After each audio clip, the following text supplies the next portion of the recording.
Thanks everybody for joining. We'll get started here in just a minute, just letting some more folks in from the waiting room. But Peggy will kick us off here in about a minute or so.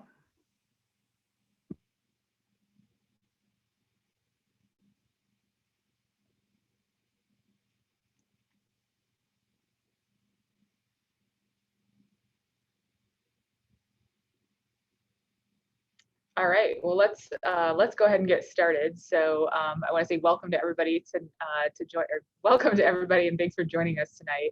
I'm Peggy Kuiper. I'm the Director of Sport and Recreation Business. And I want to give a quick thank you to Michelle and our three participants, all from the Dallas-Fort Worth area, Shannon, Brenden, and Will. And I want to say that we're kind of joking before the panel that they've gone through some adversity to be here tonight because they've had a huge snowstorm down in Texas. So we appreciate your patience as your patience with the rescheduling of the event. We're happy to see everybody tonight. On top of that, I want to say thanks to Michelle and Spencer for hosting this event and setting it up. And so, Michelle, that's all I have. So the floor is yours. Amazing. Thank you. And thank you guys again for bearing with us as we reschedule. We rescheduled this particular panel, but this is one that I'm really excited about. I think it's a great opportunity to hear from three true rising stars in the industry. Between Will, Brenden, and Shannon, I have not heard anything but rave reviews around how they've taken on their careers thus far in the industry. So I know this is called the Rookie Chalk Talk because Shannon, Brenden, and Will are all within around 3 years of their career, but they have some incredible veteran type insights to share with you guys tonight. A few housekeeping items just to start. If you're comfortable with it, go ahead and turn your camera on. This is meant to be interactive, collaborative, so please utilize either the chat for a question or go ahead and just raise your hand and we can address that, no problem. Secondly, as most Zoom panels, please keep your microphone on mute, just so there's no feedback. Excuse me, while our panelists are talking, I want to make sure you guys get to hear everything they have to say. And I think that's about it for kind of housekeeping rules. Just by way of introduction, my name is Michelle Galino. I'm an adjunct in the Sports Business Recreation program at University of Alaska Fairbanks. And outside of that, I work in corporate partnership marketing for the Dallas Cowboys, going into my 4th season. So work with folks like Pepsi and help leverage their brand using the Cowboys to deliver on any of their business objectives. So we can get into that at a later time, but what I do want to focus on today is letting you guys hear from Shannon, Brenden, and Will about the first few years of their career and how you guys, on the other side of the screen can help prepare yourselves, for the job market in the next year or so if you're going into it fairly soon. So without further ado, I will let our three amazing panelists introduce themselves. Guys, just your name, your organization, where you went to school, maybe what you majored in, and a quick overview of what your current job is. So Will, why don't you go ahead and kick us off? All right, I'm Will Quinn, originally from Chicago, Illinois, did my undergrad at Loras College in Dubuque, Iowa, and then came down to Baylor to get my master's, and I did some graduate assistant work here with Baylor Bear Sports Property, where I'm currently employed as a manager of business development. So we are under Learfield IMG College in multimedia rights. So basically I'm charged with cultivating business in the Waco area, as well as, reaching up to Dallas and Austin and Houston. But yeah, I'm working to cultivate business here and, drive revenue at our property here at Baylor. Awesome. Thanks, Will. Shannon, go ahead. Thanks, Michelle. I'm Shannon Flaherty. I'm originally from Annapolis, Maryland, and I went to SMU in Dallas for undergrad. I double majored in marketing and sport management, and then I ended up staying in the city after I graduated. I'm an account manager at Sportfive. I've been with the company almost 3 years now. We are a large sports agency with many different divisions, from things like talent representation to property management. I specifically work in sponsorship consulting on the Moet Hennessy business. Sponsorship consulting essentially means we work with brands, help match them with teams, properties, and athletes who they can work with, and we help manage their sponsorship goals. Awesome. Thanks so much and great overview. And Brenden, why don't you go ahead and round us out for introductions? Perfect. And hi, everyone. My name is Brenden Zarrinnam. I'm originally from Madison, Wisconsin. I currently serve as a field marketing solutions specialist here at Learfield IMG College in the Dallas-Fort Worth area, focusing on collegiate corporate partnerships. So I've been in this role for 1.5 years. I started back in August of 2019, but I graduated from the University of Wisconsin-Madison in May of 2019.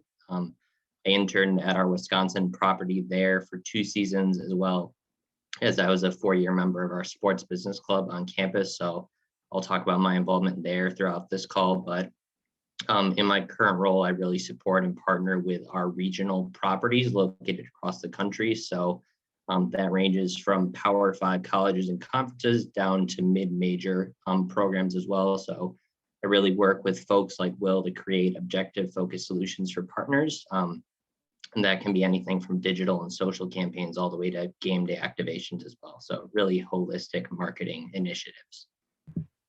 Thanks a lot, Brenden. I appreciate that. And, we were talking before we got on this panel, Brenden, Shannon, Will, and I, and how limited our knowledge was of sports, and whether it was in high school and college upon graduation.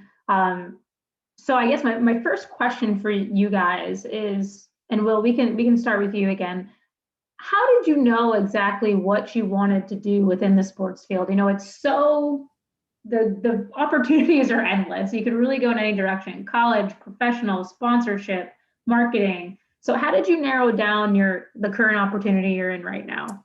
Yeah, so initially I got like my first bigger internship. I was working in Kalamazoo with Travis Meisner, who's on this call. And he kind of opened my eyes to, working in corporate partnership, both the activation side and the sales side.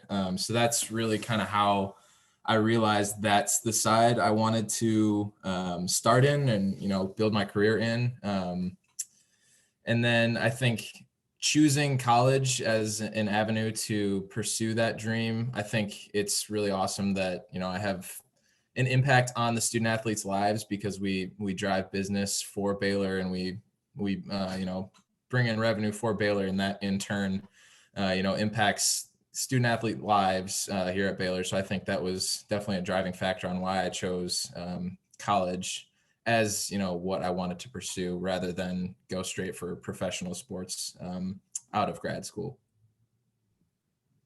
Yeah, that makes sense. I definitely had an interest in college at one point for that same exact reason, Will. I just didn't quite see it through. Ended up on the professional side, which I never thought would happen. But Shannon, let's talk through a little bit how you ended up at Sportfive and at an agency doing sponsorship consulting. Definitely, yeah. So for Sportfive in particular, I really got my foot in the door kind of in a class a little bit similar to this. We had a guest speaker who I approached afterwards, and that ended up turning into a summer internship, which eventually progressed into my full-time role that I have today. And then specifically why, or what attracted me to an agency, I was really kind of fascinated by the business aspect of sports. To me, there's a level of passion sports fans have that's really a unique tool that marketers can use. So I knew I wanted kind of that business setting and to be in an office setting. And sports was kind of the path that I chose to apply my marketing major and background to. I think, Shannon, something you said there is really important, and something that we covered in our fall speaker series was using your network and building your network, and more importantly, maintaining those connections. So the fact that you reached out to somebody that was a speaker in your class, it would have been really easy not to, right? But the fact that you did it, and it ended up leading to an internship, which led ultimately to the job you're in now, and your foot in the door at Sportfive, is a great case study on why it's important to keep building your network, making connections, and maintaining that network. So I appreciate you sharing that. And we'll continue to touch on that throughout probably all of our speaker series, because it's just a really, really important thematic to keep in mind as you approach the job market. But Brenden, talk to us a little bit about your journey and your path. Definitely. So it might sound a little cliche, but I've kind of always known that I wanted to work in sports. I've always been passionate about sports growing up. And when I kind of got to high school, I realized that I would never be an athlete in sports. So I still really wanted to stay involved. And I actually worked as a track manager for my high school track team. And that kind of was my first behind the scenes look in the business behind sports. So when I arrived at Wisconsin and started my undergrad, got involved with our sports business club here on campus. One great thing that we did as a club was host speaker events with different industry professionals. So just learning about people's roles and different specializations really helped me kind of gauge where I wanted to focus within. So my primary education at Wisconsin was business and marketing. So corporate sponsorship really aligned well with kind of the problem solving focus, as well as what Will and Shannon touched on, the passion and impact behind sports as well is obviously a big reason why we all get into this business as well. But Wisconsin was a little bit different just because we lacked sports business and sports management concentration of any form. So the club is a really big outlet on campus for those that are interested to really get involved, learn about the industry, and honestly apply that experience as well. Something I'm hearing all three of you say, and just common themes, is how important, one, making connections are, when you have opportunities to hear from industry professionals, and two, some of those internship opportunities have really set you, it seems like it set you guys up for success. So I'm going to jump around my question list here a little bit because I think it's important and timely to touch on. But how did you guys go about, one, finding those internships, and then two, securing them? Because I think, that's a lot of, I think back to when I was in college, and it's hard to even find some opportunities. So if you guys wouldn't mind sharing with us a little bit on how you found those opportunities, and then how you secured them, and then use them to really prepare for a full-time job.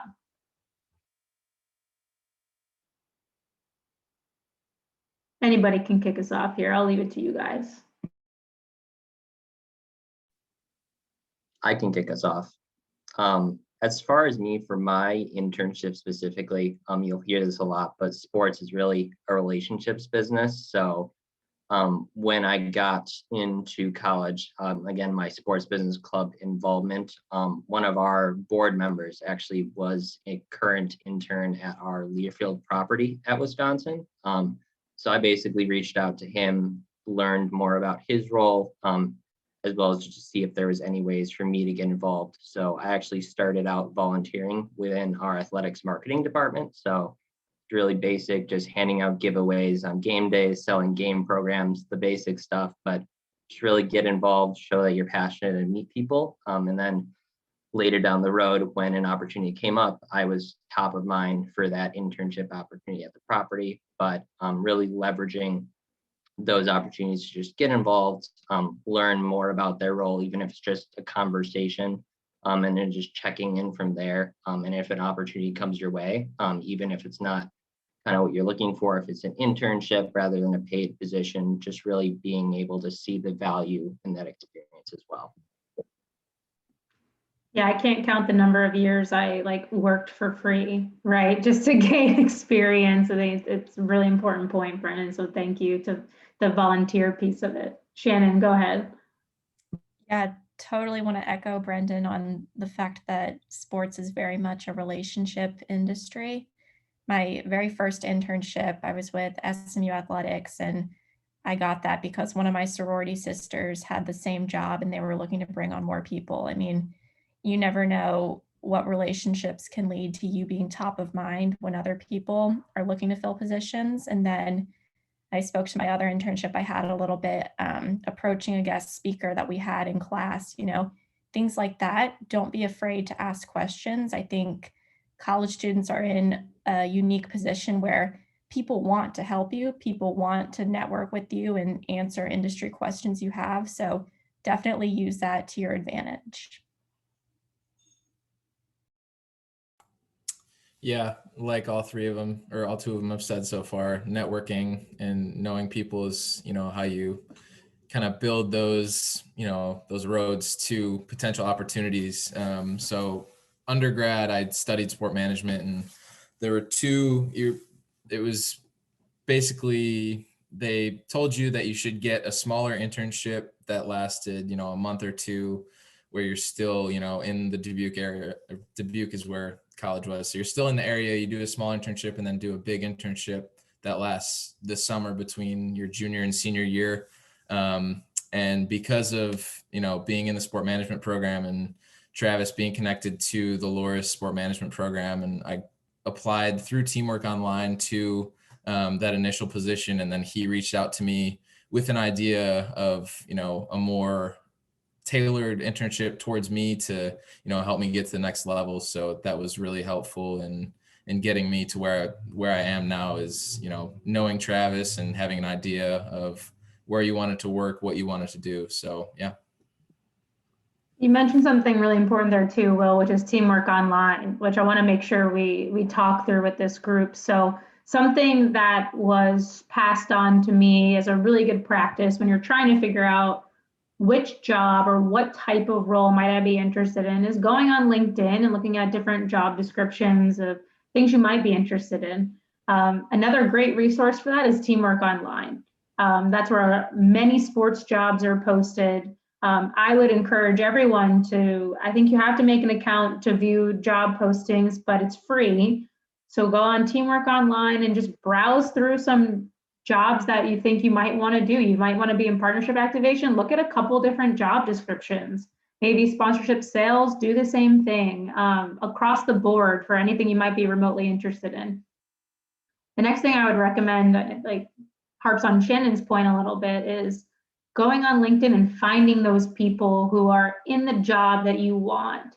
And either one, look at their work history and see how they got there, maybe some things that are listed on their LinkedIn resume, like internships and types of experience, or two, just reach out to them and send them a message. I usually get reached out to by college students, but every now and then, like a high school student will reach out, and I'm so impressed that earlier and earlier people are starting to reach out and identify what they want to do. And I can tell you right now, I wouldn't be here without a lot of people's help. So I always try and make time for students, and I think that goes across the board. You might be surprised about how many people are willing to give, 15, 30 minutes of their time to talk to a student because they got a lot of help getting to where they are too. So I think those are some great sentiments and great pieces of advice for our group here to take away and maybe go back and do some homework around Teamwork Online and LinkedIn. So I appreciate those insights, guys. We all know the sports industry is incredibly competitive, and it's going to get even more competitive as time goes on. So what did you guys do outside of internships maybe to help yourself stand out? When you're being considered against so many candidates, that's a challenge sometimes, whether it's on paper or in the interview. So if you guys have some strategies you could share with this group, I think that'd be really helpful. I can start on this one. I think one thing to keep in mind is in the sports industry, everyone loves sports. Otherwise you wouldn't, be applying to these kind of jobs. So that point alone won't make you stand out. Unfortunately, you kind of have to take other routes, think about your own strengths. And then in my opinion, I think the number one thing you can do is make yourself someone people enjoy working with and enjoy communicating with. That'll always keep you top of mind when new opportunities open, whether it's for internal growth within your company or external. I think being someone people genuinely enjoy interacting with is a huge step there as far as standing out.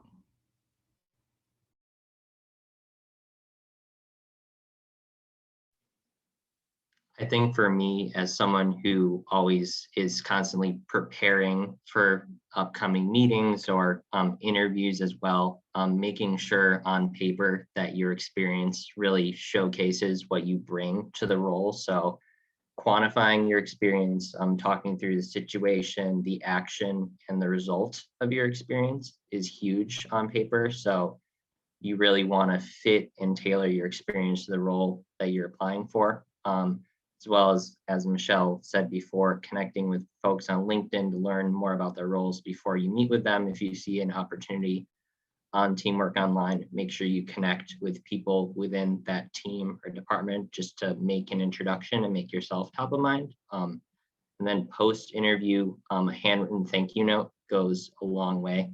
That's an easy, simple way to make that connection and always make yourself, again, visible as well.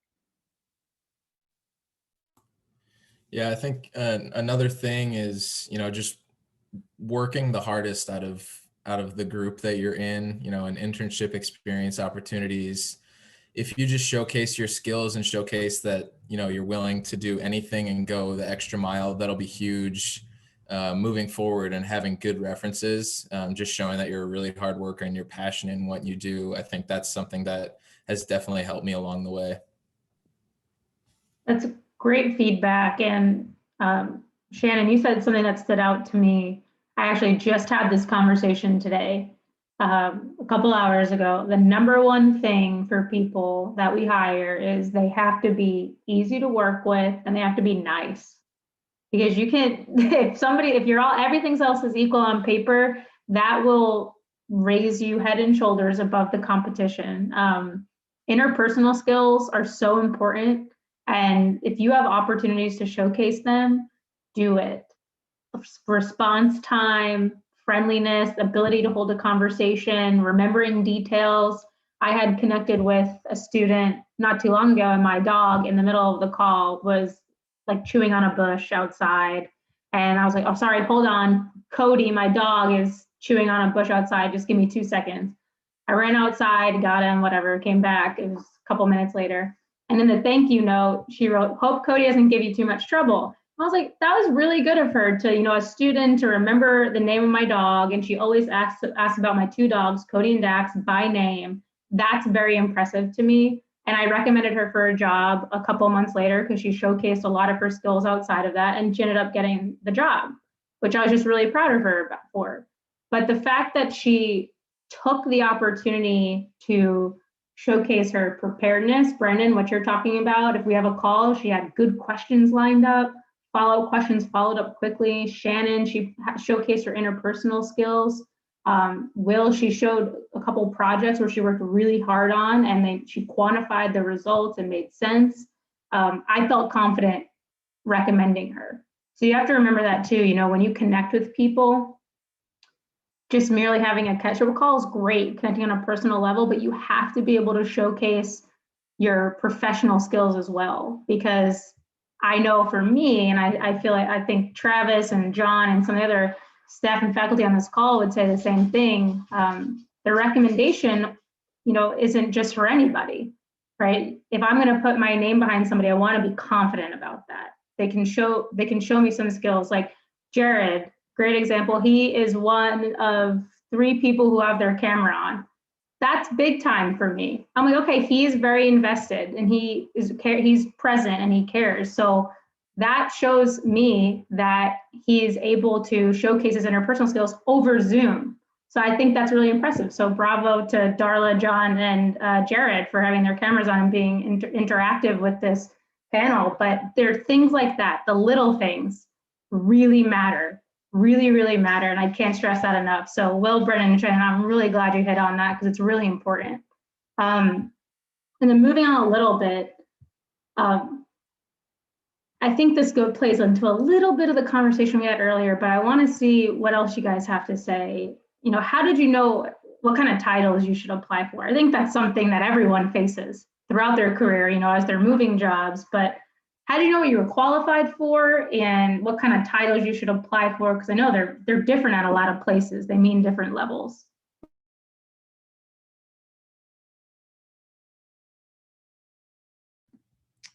I can kick this one off. In my opinion, the worst thing someone can say is no.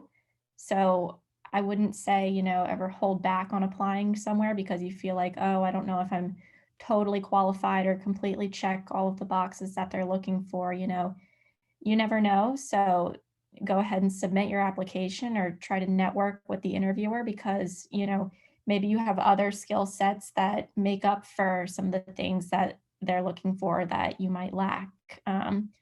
So don't be afraid of that. I think it's specifically for college age. Of course, internships are always a great place to start out. And then from that, other entry-level roles, but even in entry-level roles, sometimes they still do look for a little bit of experience. So internships are always a great place to start. And many times those do progress to full-time roles. So good starting point there. I'll add too about the internships. I know I can speak at least about the Cowboys, is our internship is very intensive. He's really a full-time person, and we rely on him so much, and he's getting experience across a multitude of areas throughout the business, including, some of the Jones family entities that he maybe wouldn't have gotten elsewhere. Great opportunity again to showcase your skill set. So an internship seems to be a very common theme throughout our discussions here. I think the biggest thing as well when you're looking at sports positions is non-linear experience. I'm sure all of us haven't had a linear path to where we are at now. So really kind of looking at the experience again from the lens of like a 3 to 5 year outlook is, where is this role going to get me and what opportunities is it going to provide? So as we talked about with internships, really it's a great way to get your foot in the door, get involved, make connections, and ultimately you might turn out into a full-time role. If you want to go into corporate partnerships, a lot of folks in our field go into ticket sales to get started, or go into minor league baseball where they have the opportunity to wear a lot of hats and get a lot of different experience. But it's really about if an entry-level role is in a different specialization than what you're looking for, really looking at it from the perspective of the experience and connections you'll be able to make. But definitely entry-level roles coming out of college, sports is very competitive. So definitely just looking and putting yourself in the best position possible when you're applying and reaching out. I think, Brenden, the comment you made about the linear path piece got me thinking a little back to when I was putting my resume together for like my first job ever in sports. I think it's important too to not discount the experience that you have outside of sports. Transferable skills can speak volumes. So if you can showcase that you've been successful in other areas that can easily be applied to the business of sport, which is possible, make sure you give yourself enough credit for that, and spelling that out on your resume and then being able to speak to it, in an interview. I think that's really important. So Brenden, that's a good thought there on the nonlinear piece. Will, anything to add on that? Yeah, definitely. I definitely recommend not being scared away by the requirements section on any job you see. I see that as a recommendation, not necessarily like full requirements, because obviously, like Shannon said, the worst they can say is no. But I think, applying wherever you can and getting an interview that gives you a chance to showcase who you are as a person and, how you'll work with others and just your interpersonal skills. And I think that's one of the most important parts about getting a job, because you want to make sure that you can work with the people that you hire. So I think, getting to the interview is a big step, and it gives you a chance to really showcase who you are outside of your resume. That's just a piece of paper. Absolutely. Absolutely. And, speaking of resumes, how did you guys differentiate yourself on paper? I think I redo my resume all the time, even though I'm not looking, just to keep up with my experience, right? I know you hear the story about, the person who like has the business card or like the creative Cliff Bar packaging and sends it to the CMO with their resume on it and things like that. I think you could go on that all the way into the end of the spectrum, or you could go on a little bit more simple. And I know I put my favorite podcasts, books, and philanthropic efforts that I support on my resume, just to give people a little peek into the type of person I am on paper. But have you guys done anything in particular with your resume that you think differentiates it when it's in a stack of paper? I think for me, I see a lot of resumes. I help run our internship recruitment process. So in that process, I really look for soft skills, things like leadership and teamwork. Those are totally outside of your work experience. But if you can show that, oh, I was president of my fraternity, or, I was on this debate team and I learned great teamwork skills, those are huge for us. And then, of course, things that you can quantify, things that have results, that's probably more of actual work experience. But if you can show, oh, I drove, value, or I saved money in negotiations, things like that, statistics are always helpful there. And then the last piece there, I would say, do what you can to make yourself relatable, points like including your philanthropic activities and maybe other clubs or hobbies that you have. Those help make you more relatable to the recruiter or the interviewer, and that can help make your resume stand out. Those are great points, Shannon. Thanks for sharing what you've been looking at, especially for current internships. I know probably within the first maybe 10 minutes of somebody meeting me, chances are they've heard about my golden retrievers. And I make it a point to share that. So, it's more conversational, and it helps, if we have shared interests. So I think that's a really good point on what you can do on paper. There are a ton of different templates out there. No one template is the right template. I would say just, make sure you do yourself justice on paper. If you feel like you'd like to include a summary at the top, you can. I don't think it's a requirement. I've seen some with, some without. But I would also say, things you can do to differentiate your resume. I share this with students that I chat with a lot is I need like personality test results, that give potential employers insights as to the type of teammate you are and how you work with others is really helpful, especially for organizations that really value culture. So I would just say, explore that, like Myers-Briggs or the Clifton Strengths test, things like that. I always enjoy seeing that. I think not everybody does it, so it stands out on a resume for sure. Brenden, Will, anything to add on the resume piece? I think the only thing for me is, again, what you touched on, Michelle, those transferable skills from roles that necessarily aren't sports oriented. So I worked at our graduate school on campus as a front desk assistant for 3 years. That was my student job outside of my internships, but the customer service and the leadership and the relationship building aspects of that role really are widely applicable to any role. So just being able not only to quantify your experience, but also those transferable skills that are from roles, make sure you try to relate those to the position. So even if it wasn't sports oriented at all, just try to relate to what kind of those qualities that they exuded in you and how they relate to the position. Yeah, agreed with both of them. Kind of related to resume, but they kind of go hand in hand. With the cover letter, I think that's another thing to hit on. Something that I try to do is pull key words or phrases from the job description and put that in my cover letter. I think that's a good way to show whoever's hiring that you are like focused on the description and you're trying to show that you have those skills that match that position. I think that's a good way to make yourself stand out a little more than, rather than being generic about yourself, pull specific things from the job description. A great call, Will. Thank you for bringing up cover letters. Sometimes you see them required, sometimes you don't. I don't know if anybody really enjoys writing them. I know I'm not a huge fan of writing them, but I think that's a great point to customize across your resume and the cover letter based on the job description. So appreciate you guys sharing that. So we've talked about building your network a little bit, preparing your resume. Now, let's say, your resume gets through and it's time for the interview.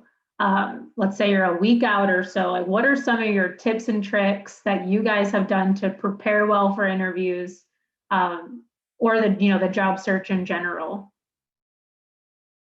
I can start this one off. One thing that has really helped me, like, I didn't really use this early on in my career, but I used it to help me get this new position I'm in. I think a big thing that I do is I write everything out.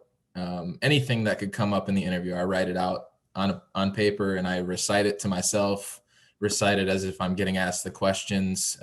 Being over prepared helps in an interview so much because you feel ready for anything. And then it's like you're conversational with what you're trying to highlight about yourself. And I think that's helped me a lot. Spoken like a true salesperson, forecasting objectives or objections rather. That's a great point. And I think that's a veteran tip right there, right? Is whenever you're going to sell something, well as yourself or a product, what can the other party say back to you, or what objections would they have, and how you can answer those or combat those. So great insight, Will. Another piece here, I think being prepared with current sports knowledge is always helpful in a sports interview, no matter, what facet of the industry you're looking to apply into. That's always helpful just to be able to kind of, make small talk even, but sometimes interviewers will ask you as well, if you're up to speed or if you keep up with industry publications and where you get your news from, things like that. So that's a great thing to keep top of mind. And then the second point I would make is come prepared with valuable questions to ask. Those always stand out in an interview. So research, unique questions and things like that, and think about what you really want to learn from the interview. Rule of thumb is don't ask anything that's Googleable, right? Brenden, go ahead. And I think adding on to Shannon's point, the biggest thing with the questions is just to make sure that you're showing that you're curious and passionate about the role as well. So, for example, if Shannon was interviewing with an agency, maybe looking up their partnerships that they've worked on and asking questions about how those have went. Obviously, in a COVID impacted year, how did their team adjust or adapt to challenging circumstances as well? So just trying to remain curious, learn more about their role, and then get more into kind of what the focus of this position would be and how you fit into that puzzle. Absolutely. Yeah, the most important thing, and I think this spans across, everything Shannon, Brenden, and Will have shared, is do as much homework as you possibly can. It's so great to see a candidate come in super prepared.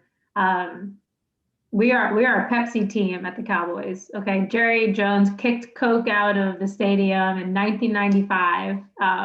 So if somebody walked into an interview with a Coca-Cola can, you can imagine that would be a red flag for us, right?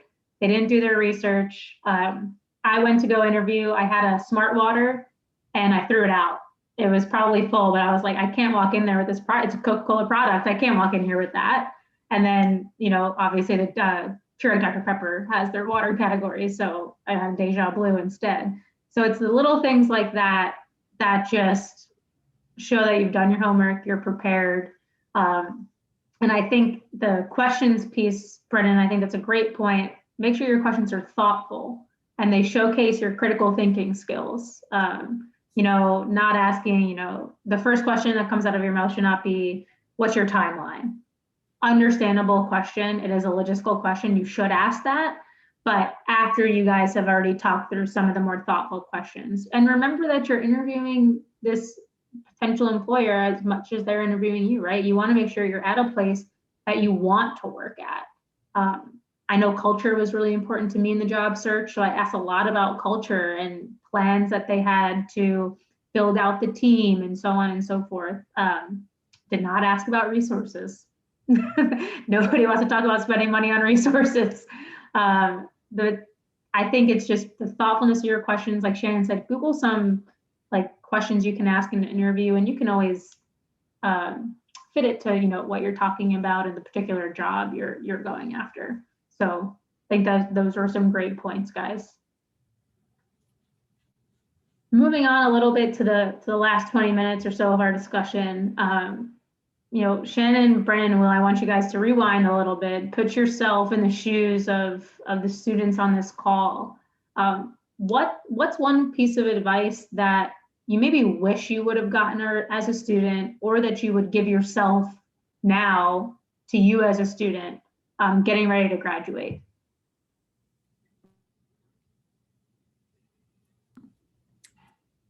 Sorry, Will, were you going to go?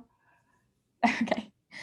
I think for me, I think I would give myself the advice, it's okay to not have it all figured out. It's okay to not know the exact path you want to go down, because odds are you'll probably pivot at some point, and all the experiences that you have, those will help to shape the things you like, the things you don't like, and helps refine what you really want to pursue in the long term. So, don't be afraid if you're applying to something and you're like, oh, I don't know if that's going to be a good fit.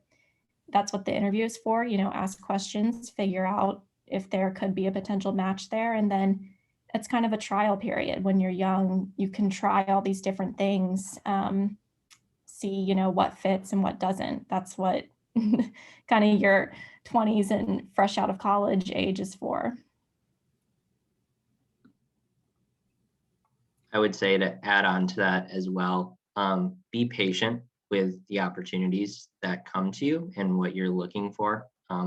If you want an opportunity, don't rush into something that you're not going to be happy in. Look at the experience again, kind of what you're going to get out of the opportunity as well. And then don't be afraid of failure as well. Like we talked about, don't be afraid of a no. If you reach out to someone and they don't respond to you, just move on. There's other fish in the sea. There's other opportunities out there. And if you want a role and you really show that you want the role, people will see that. And culture is a big thing as well. So like Michelle alluded to, you're interviewing them as well when you have these conversations. So you want to make sure that you're the right fit for them and they're the right fit for you. And something that I wish I would have told myself is just to not be afraid to step outside of your comfort zone. Sales, that word can be kind of scary. It's a big role. It's a big career to step into. And I was definitely nervous to make that journey to this role. I thought, after doing my graduate assistant role, I thought I wanted to be like more on the coordinator side, more on the fulfillment side, just because, sales is a big thing to get into and I didn't know if I was ready for it yet. And then, this opportunity kind of fell in my lap, and I was a little hesitant at first, but I thought, this is the time for me. This feels like the right time. So it's time to step out of my comfort zone and just go for it. And, it's worked out pretty well for me at this point. Sink or swim, right? I think too, just to add to that comfort zone piece, Will, you kind of sparked a thought. So my first job was in racing in NASCAR in Charlotte, North Carolina. I'm originally from New York. We don't race cars in New York. I knew nothing about it. I think there was one track on Long Island. It was ice-lip, and it died. And I had the thought of like, gosh, I don't know if I want to work in NASCAR. It's kind of like, I don't know, I like the sport. Like, I know nothing about it. It's got a lot of stereotypes attached to it. And I couldn't have been more wrong. It's an incredibly scientific sport. It has a lot of engineering behind it. And I would have never had such a great experience for my first 3 years of a role if I stuck to my plan of what I wanted to do and not stepped out of my comfort zone. So I would say, with that, extend that to not pigeonholing yourself, because I think that's really important. Because you can use your experience to get where you want to go. Just don't rush it. I think somebody had said this before. I think it was Brenden. Be patient, because it will happen. You just have to cater your experiences to that, and keep moving forward. We got a question from Jared in the chat. Any specific tips to maintaining your network? I think it's a really important question. It's a good question. So Guys, do you want to kick us off with how you guys maintain your network across the sports industry? I think a really popular tool that I find really helpful, there's quite a few different networking organizations here in DFW. So I think whatever job market you're looking at, it's always helpful to research if there are networking groups and get yourself involved in that group, beyond just being a member. See if there's, mentorship opportunities in the group, or if there are kind of committees within the group that you can join. That's a great way to interact with people. And then, of course, on a ongoing cadence, keeping up with your existing network, reach out when people come to mind for you. People love to hear from other people. And if you had a relevant experience that made you think of an old colleague or a friend, don't hesitate to reach out. Yeah, and then something I try to do is, take 30 minutes every day, every other day, just to kind of unplug from work. I know you can get so focused on what you're doing, school or work, whatever that may be. Just, take some time every day or every other day just to unplug a little bit and stop, focusing on what you're doing and start looking and seeing what other people around you are doing, what people in your network are doing, how their teams are doing, or whatever their job entails. Just kind of try to connect with other people every day, every other day, just to stay connected and interact with other people around you. I think backing up a little bit here, when we talk about building your network, leveraging your connections and mutual connections is big. So don't be afraid to ask about peer introductions or having someone that you see as a mutual connection. If Michelle has someone that I wanted to talk to and get to know, reaching out to them and having them foster the introduction for you, it can be great. Some conversations might start off a little bit awkward, so that's pretty typical, but just making that persistent cadence, as Shannon said before, setting reminders for yourself.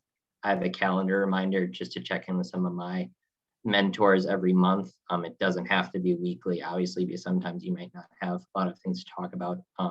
Keeping up with LinkedIn updates as well. So if you see someone got a new position or they posted something interesting in an article, just reaching out and following up as well is the little things that count in all of this. So just making that relationship on a personal level is the biggest key.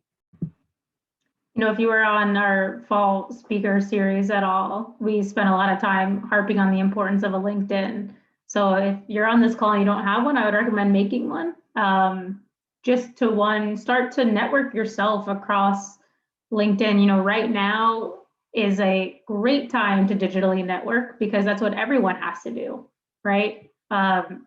So it used to be, people in your area, you go grab coffee. Now a Zoom call or a phone call is the absolute norm. So I'd make yourself a LinkedIn, again, do a little bit of that research that we talked about of who's in the positions that you want to be in and connect those people. I think the most important thing is maintaining the genuine connections. Not everybody you connect with is going to be a home run. I've had my share of mentors and some of them stuck and some of them didn't. I have two that are my go-to mentors that are, in positions that I'd like to be someday, because it's a true, genuine connection, and it's easy. We get along really well, and we have a very great relationship where I can say, "Hey, John, I need to bounce something off of you. You have a minute?" And he'll call and be like, "Yeah, what's up? No problem." I had a mentor in grad school who was an athletic director at the time, and I wanted to be in college athletics. And we had, a couple phone calls and just, wasn't a good fit. And it was for no particular reason, but it was okay. And that's kind of an understanding when you connect with people. Like if it's not a good fit, that's okay. I think it's more important for your quality connections, kind of like what we talked about before, being able to showcase some of your skills through those quality connections. So you get that person's stamp of approval and they'll network you around their connections, right? And just maintaining those really genuine ones and making them stronger, because those will be the ones that pay off, in the end. We got another question in the chat from Bennett, and it says, would you say where you attend college plays a big role in where you get your first job out of college? I can start this one off if you guys need a minute. So I would say yes, in a good way. It's not necessarily only dependent on that, but use the network that the school has to offer you. That is the biggest piece of advice I can give. You know, it's not necessarily like, oh, you went to UAF, I went to UAF, like hired. You know, but you can network yourself through the UAF alumni community, and that is an instant connection point. Or even folks from the town where you went to school. You know, Will, if he was networking and he saw somebody that didn't go to Loris but was from Dubuque, it's like, hey, I went to Dubuque. I went to Loris. It's right in Dubuque. Like, cool connection, and it could go from there. So I think using it in the right way, it can play a really important role. It's definitely not the only factor, definitely not the only determining factor. I didn't go to a huge school. I went to a small school on Long Island, a Division III school, and I networked myself through that, you know, that alumni network, and ultimately ended up going to grad school. But use your network to your advantage. Guys, what do you have to add to that? Yeah, definitely have used my network to my advantage. Initially in my career, I thought, like, I love Chicago. I wanted to stay in the Midwest. That's where I went to undergrad. That's how I thought it was going to go. And then, you know, by the time I was starting to get ready to graduate for college, I didn't think I was really ready to start my career quite yet. So then I started exploring grad school as my next opportunity. And it happens that, you know, the program director here at Baylor for the program that I was in used to be the program director for the sport management program at Loris College. So, I mean, that network, it worked out so well for me. It got me to Baylor. And then, you know, I used that to my advantage, and I was able to stay here as in a full-time role. One thing I'll add, it definitely is not the end all be all, you know, in the location of your college. I think if you want to stay in the market where you went to school, great. Of course, you know, local companies and recruiters will be aware of the local schools and will recruit from there heavily. But if you're looking to go to a new market or city, piggybacking off what Michelle said, now is a great time for that because everything is virtual. All your networking is virtual. So it's easy to research the networking groups that are local to, you know, wherever you're looking to move. And you can easily become a part of that, even if you're not in that market yet. I think in your position as students as well, I believe this has been touched on earlier in this call, but people really want to help you and really want you to benefit from their advice and insights as well. So your alumni base is huge. I don't believe that I've touched on this call, but how I got my current role that I'm in now, basically through my sports business club, I was our alumni director. So I actually connected with Matt Sikich, who is one of Michelle's counterparts on the Cincinnati Bengals in corporate partnerships, but he was a Wisconsin grad. And I just reached out to him just to learn more about his role.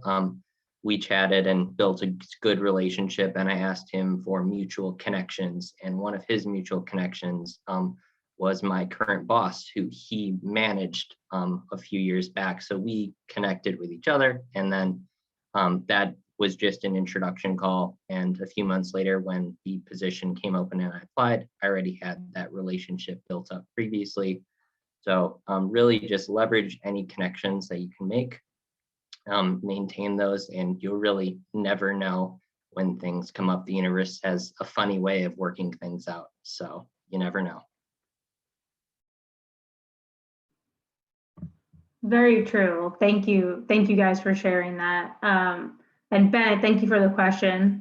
Very good question. I think a lot of people are curious about that. I know I was when I didn't go to a big school for undergrad. I didn't go to a Wisconsin or a Syracuse or excuse me, or Baylor or anything like that. So I appreciate you asking that. You know, and that about rounds us out for the evening. Shannon, Brennan, Will, thank you guys so much for your time. and for rescheduling, amidst the snow apocalypse that hit Texas 2 weeks ago. Glad you all are doing okay. And thank you guys who joined us tonight for tuning in. I hope you guys had some great takeaways from this. And, as we talked about throughout the panel, connect with all of us on LinkedIn. Make sure you use these panels to your advantage. This is the first of the spring speaker series, so keep an eye out. On March 16th will be our next one that will focus on college athletics development. So it should be a really good panel. I'll give a little bit of insight into a more particular role in college athletics. So I encourage you guys to join us, just if it piques your curiosity. But otherwise, that's about it. Brenden, Shannon, Will, thank you again. We appreciate you guys taking the time to talk with us, and everybody have a nice evening. Bye, guys. Thank you. See ya.